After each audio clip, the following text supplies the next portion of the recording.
Les Quinois, dont une bonne partie de la capitale avait voté massivement pour Martin Fayoulou au précédent scrutin, se sont aussi prononcés au lendemain de la désignation du candidat commun de l'opposition réuni à Genève.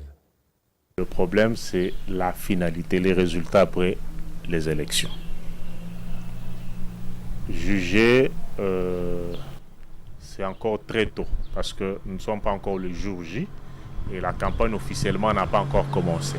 La course à la pouvoir ne dépend pas d'une certaine popularité. Parce que nous avons vu Tshisekedi dans ces pays, il a fait le tour du monde, il a drainé des foules, mais il est mort sans accéder au pouvoir. C'est-à-dire, il ne suffit pas d'être populaire pour accéder au pouvoir.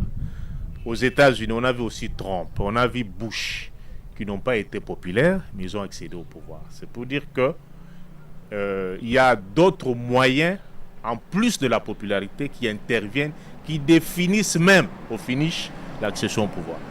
Comment voulez-vous que les gens qui se sont battus il y a des années, ce sont ceux-là qui devaient au moins être désignés, on devait désigner une personne parmi eux, mais on nous sort une autre personne qui n'est pas celui qui mérite même d'être mis à la place. C'est la raison pour laquelle nous nous indignons tellement de ce qui se passe. Et pour nous, c'est comme si c'était l'homme blanc qui est en train d'influencer des choses comme ça et ça nous déplaît totalement.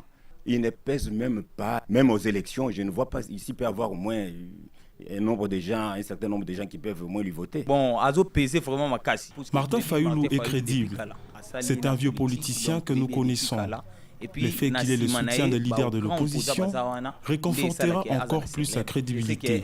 Je suis convaincu que l'approbation de l'UNC, le MLC et les G7 et d'autres partis politiques contribuera à sa popularité.